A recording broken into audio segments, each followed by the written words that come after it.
Hi, I'm Aaron Anastasi, the creator and founder of Superior Singing Method, which is an online 8-week systematic singing program. One thing I'm really passionate about in life is helping people all over the world attain their dreams, to find out what it is that they love to do and to reach those dreams, and specifically as it relates to singing. And I hope that you are the next student that I could take to the next level of your singing, no matter where you are in your singing journey. If you've never sang before in your life, or you're midway through, wherever you are in your journey, I would like to take you to the next level and to the next level, and hopefully several levels, but start you one at a time. I've got thousands of students all over the world, really, over 100 different countries, and I've had the privilege of teaching them and watching them grow as singers.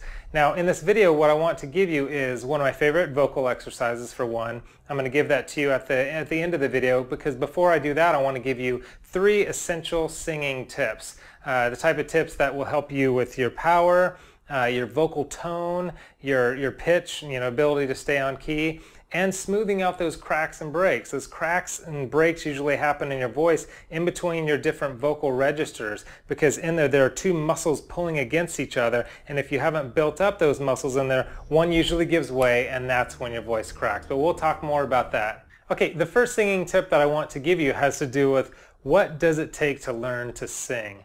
Now, the most frequently asked question that I get by far is, can anyone learn to sing? And of course they're asking me, can I learn to sing too? And I get that. I totally understand that, because I relate to that. When I was a kid, I couldn't sing for anything, and I wanted to know if I could learn how to sing, and I did learn how to sing. I've been singing professionally for most of my life now.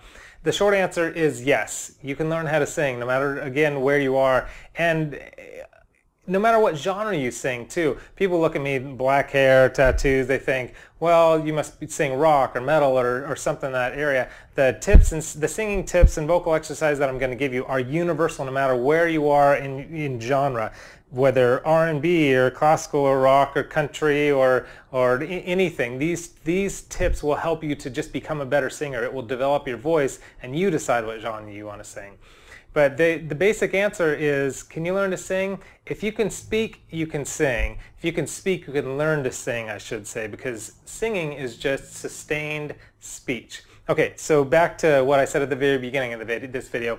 What does it take to learn to sing? It's really simple. I mean, it's not super easy, but it's really simple. To learn to sing, it just takes 2 main things. The first one is the how part, how to learn to sing, the technical stuff of what you have to do, and that encompasses the techniques and the exercises. And of course you need the right techniques and you need the right exercises. There are a lot of techniques and exercises floating around on the internet that are not only not going to help you become a better singer, you just be spinning your wheels in mud essentially, some will actually hurt your voice and damage your vocal cords. So you got to get the right exercises, the right techniques.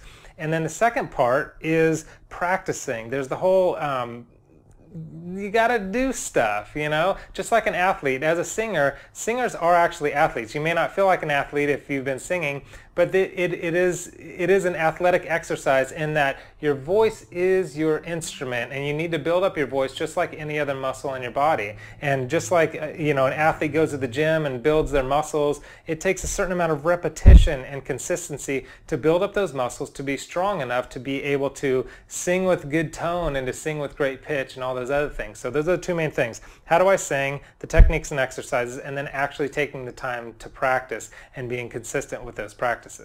Okay, the second singing tip that I want to talk about is your posture. And I know that sounds kind of boring, but this is actually a major thing that if you put this into practice right now, literally right now, it'll change the way you sing pretty radically.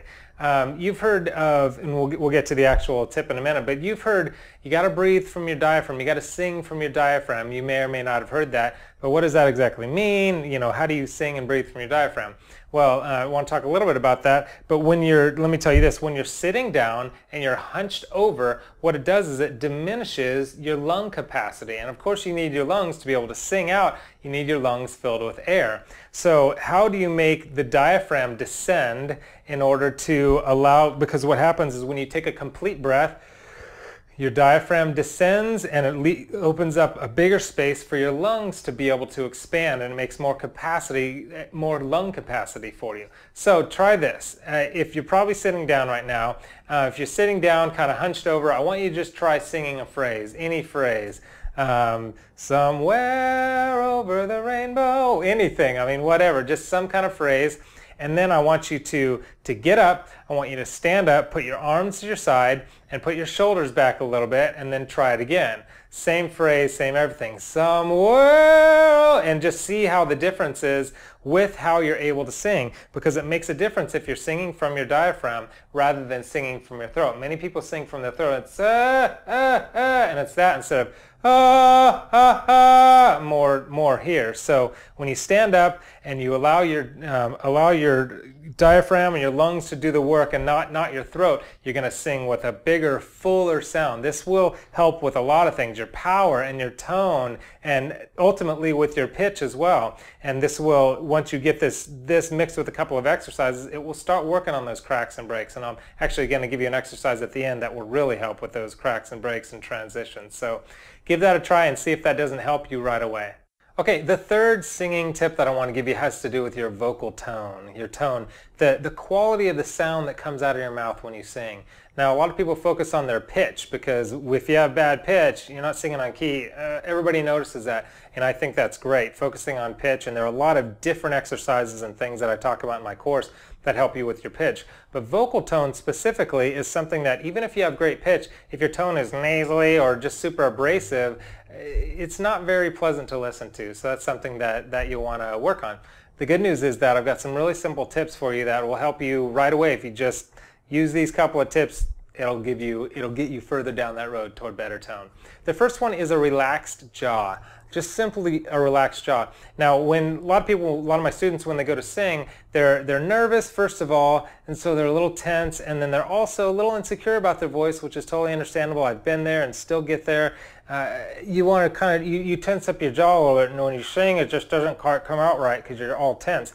So along with that relaxed jaw, so you just relax a little bit, is opening your mouth a little more than you may think. You know, instead of somewhere, it's somewhere, you know, singing it out a little bit, allowing your resonators to work. Now, what a resonator is, there are a lot of different things that resonate inside your mouth and your sinus cavity and your throat and all throughout. But if your mouth is closed, then that sound can't bounce off those resonators and make this big, full sound that you want. What happens is the sound, when it hits the right resonators, it gets bigger and it gets fuller and it gets wider and it gets that nice, rich, big, powerful tone that you want without having to push. That's what's great about the resonators, is you never want to have to push your voice to get the volume that you want. If you sing and use all your resonators by opening your mouth and relaxing your jaw, and there are other things too, but what will happen is you can sing with less effort, more powerfully, and that's really ultimately what you want. Okay, as promised, I want to give you my favorite vocal exercise, and what this is, it's called lip rolls. You may have heard of lip rolls before, but lip rolls basically sound like this. They go, so you can go. One way that I like to do, if I'm just in the car or I need to do vocal exercise really fast, a lot of times I'll pop in my CD, vocal CD or whatever of scales. But if I don't have any of that, one good way that I like to warm up is doing my lip rolls. And I'll start from the bottom to the top and back to the bottom. So I'll go.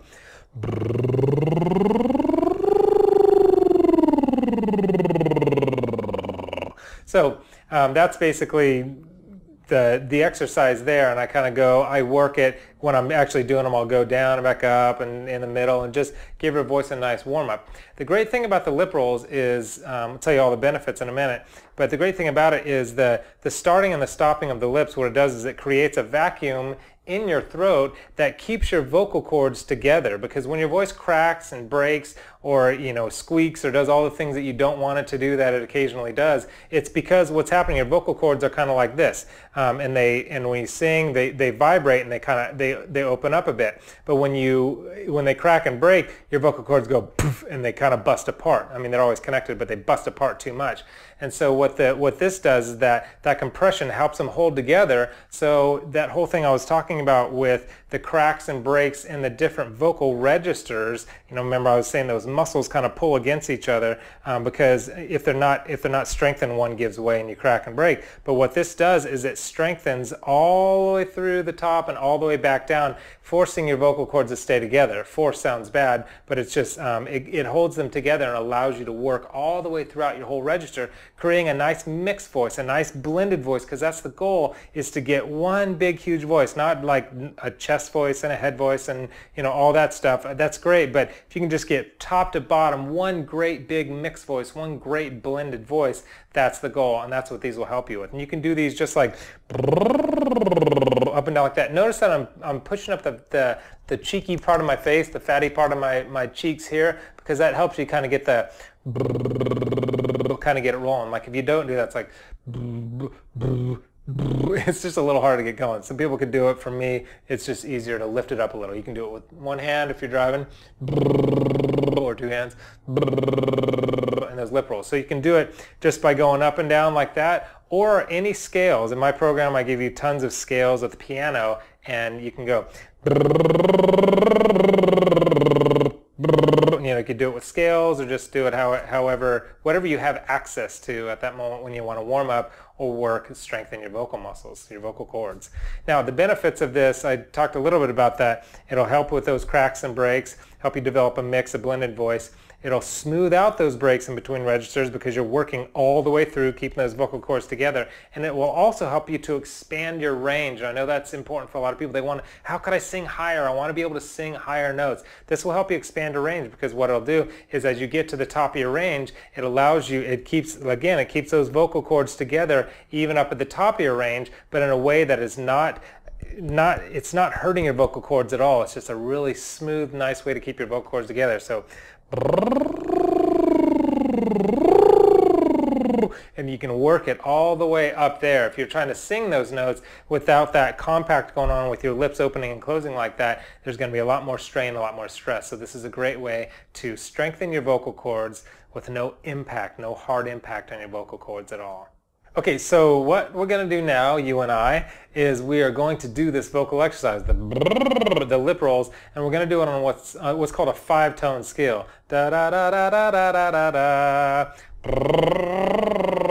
So you're going to do that. But what I'm going to do is I'm going to play a piano piece for you with this 5-tone scale, and you're just going to follow along to the piano and do this vocal exercise. Now it's going to go up really high. I know there's both guys and girls out there, and you have different ranges. So what I want you to do is jump in and just start where it starts, and then go up high to a comfortable range. Don't push or force your voice to go too high, and then as it comes back down, you can catch on the way back down, and then do it all the way back down to the chest voice area. You can fast forward it even if you want to get back to a comfortable range. Okay, so this is the beginning. I don't know where you are in your vocal journey, but this is the beginning of, yes, you're doing some exercises. You're beginning to move toward your dreams, and as to attain your dreams, you know it's going to take a lot of hard work along the way, but it's going to be worth it once you get there. So I encourage you to make the step and really go after your dreams, but it's going to take a little bit of work. This is lip rolls on a 5-tone scale.